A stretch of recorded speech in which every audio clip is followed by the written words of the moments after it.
యేసునాథునికి సిలువను మోసుకొని పోవు దారిలో దుఃఖసాగరంలో నిండిన ఆయన తల్లి ఎదురుపడుట. యేసుక్రీస్తువా, మిమ్మును ఆరాధించి మీకు స్తోత్రము చేయుచున్నాము.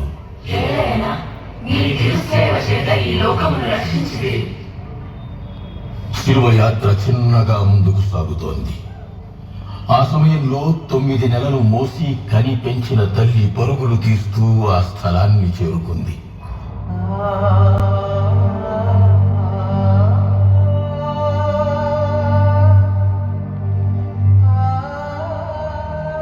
తల్లి కొడుకులు ఒకరినొకరు చూసుకున్నారు.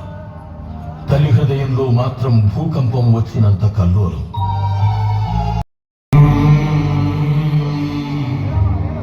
వెరోనికమ్మ యేసు ప్రభుని భక్తురాలు.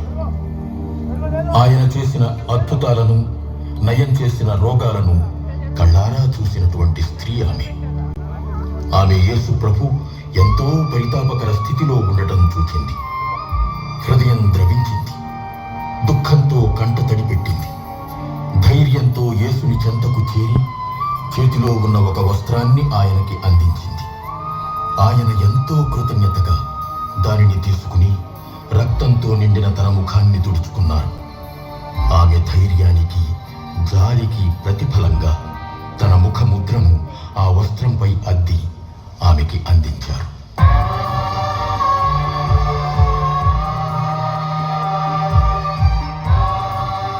కరుణామయుడైన దేవా, నీకు సాయం చేయు భాగ్యాన్ని పొందిన వెరోనికమ్మ ఎంత ధన్యురాలు. ఆమె వలె నాకు మీ కష్టాలలో సహాయం చేయాలని, ఆ అవకాశం దొరకాలని ఆశిస్తున్నాను. కానీ అవకాశం దొరికినప్పుడు నాలో ధైర్యం నశిస్తుంది. నా జీవితంలో పరోక్షంగా నీకు సహాయం చేసే అవకాశాలను ఎన్నో ఇస్తున్నావు. కానీ నాకు ధైర్యం చాలక ఆ సందర్భాలను ఉపయోగించుకోలేకపోతున్నాను. నీవు ఇచ్చే ప్రతిఫలం ఎంతో గొప్పది.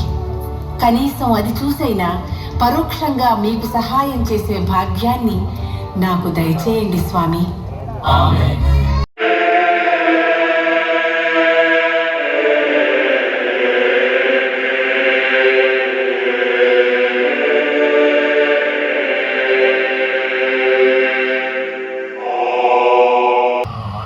నీ చేతికి అప్పగించుచున్నాను. నీ పలికి కన్ను మూశారు.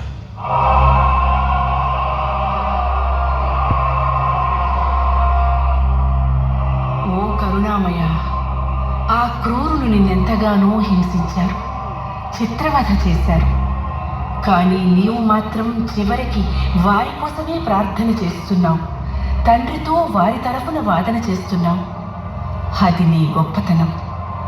నన్ను కూడా ఇతరులు తెలిసి హింసించినా, తెలియక హింసించినా నేను ప్రతీకారానికై ఎదురు చూస్తూ ఉంటాను.